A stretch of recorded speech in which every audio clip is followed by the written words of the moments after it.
सबको हमारे प्यारे प्रभु यीशु मसीह के नाम में जय मसीह की। तो दोस्तों, आपका स्वागत है आज की इस वीडियो में। तो दोस्तों, अगर आपने हमारी पहली वीडियो नहीं देखी हुई तो लिंक मैंने डिस्क्रिप्शन बॉक्स में दिया हुआ है, आप चाहें तो वहां जाकर हमारी पहली वीडियो देख सकते हैं। तो दोस्तों, जैसे हमने पिछली वीडियो में जाना कि आदम और हवा को परमेश्वर ने अदन बगीचे से बाहर निकाला, क्योंकि आदम और हवा ने परमेश्वर की अनआज्ञाकारी की और उनकी अनआज्ञाकारी करने की वजह से मौत ने इंसानों के बीच में एंटर किया।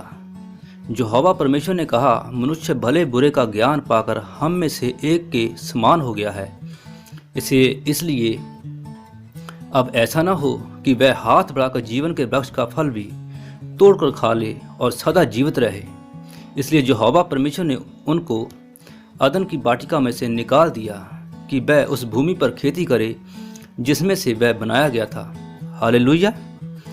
तो अब हम ये जानेंगे कि जब वो अदन बगीचे से बाहर निकले, जब परमेश्वर ने उनको अदन वाटिका से बाहर निकाल दिया गया, तब उनका क्या हुआ। अदन बगीचे के बाहर आदम और हवा को बहुत सी मुश्किलों का सामना करना पड़ा। पहली बात, अब उन्हें खाना आसानी से नहीं मिलता था। इसके लिए उन्हें बड़ी मेहनत करनी पड़ती थी, क्योंकि वहाँ मीठे रसीले पेड़ों के फल नहीं थे। इसकी वजह से चारों तरफ सिर्फ कांटेदार झाड़ियाँ थीं। आदम और हवा पर ये सारी मुसीबतें इसलिए आईं क्योंकि उन्होंने परमेश्वर की बात नहीं मानी और परमेश्वर की अनआज्ञाकारी की, जिसके साथ परमेश्वर ने उनसे अपनी दोस्ती तोड़ ली, मतलब अपनी उपस्थिति, अपनी प्रेजेंट उनके साथ से हटा ली। लेकिन उससे भी बुरा ये हुआ कि अब आदम और हवा हमेशा तक नहीं जी पाते थे। याद है, परमेश्वर ने उन्हें पहले ही बता दिया था कि अगर वह उस पेड़ का फल खाएंगे तो मर जाएंगे। उनके साथ वही हुआ। जिस दिन से उन्होंने वह फल खाया, उस दिन से वह बूढ़े होने लगे और आखिर में मर गए। सच, परमेश्वर की बात ना मानकर उन्होंने कितनी बड़ी भूल की। जब आदम हवा को अदन बगीचे से बाहर निकाल दिया गया, उसके बाद ही उनके बच्चे पैदा हुए। इसका मतलब ये हुआ कि अब उनको बच्चों को भी बूढ़ा होना था और मरना पड़ेगा। काश आदम और हवा ने जो हवा का कहा माना होता, तब वह और उनके बच्चे सुख से रहते, अर्थात हम लोग। इतना ही नहीं, वह सब आज भी जिंदा होते और हमेशा तक खुशी खुशी जीते।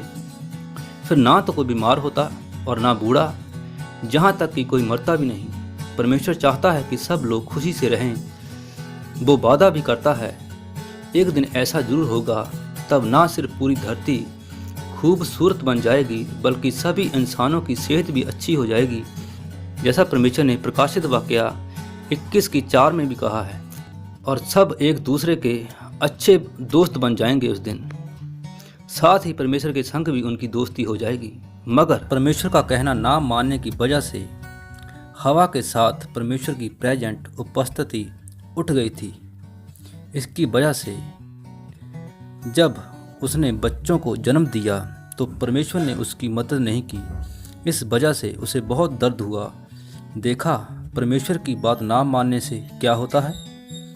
तो आदम और हवा के कई बेटे और बेटियां हुई और उन्होंने अपने पहले बेटे का नाम कैन रखा और दूसरे का हाबिल। क्या आप जानना चाहते हैं कि कैन और हाबिल के साथ क्या हुआ? तो ये हम अगली वीडियो में जानेंगे। तब तक के लिए God bless you and praise the Jesus. आमीन।